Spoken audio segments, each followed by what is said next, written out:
All right guys, 2015 Lexus RX350. How to reset this maintenance light right here. All right, so this is pretty easy. All right, first of all, this key is wireless. All right, and we're using this button.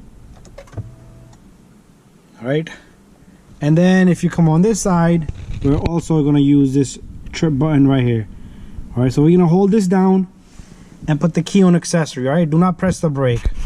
One thing I want to tell you is try to get this to trip A. All right, so once you have it on trip A, what we're gonna do is, let me fix up this steering so I can put my camera here.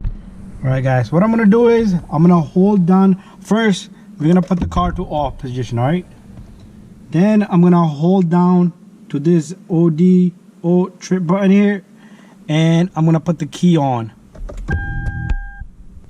All right, and I'm gonna press it twice for the second time, and the screen should illuminate, and you're gonna see this flashing light here.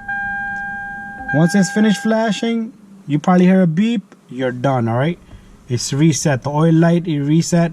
This is not gonna be the maintenance required light anymore. So if you have a Lexus RX350, that's how you do the reset. You're gonna use this trip button down here. There's an ODO trip button here, and you're gonna put it on trip A there, and you're gonna flip this button twice, but do not press the brake pedal if you have the keyless entry, wireless remote key.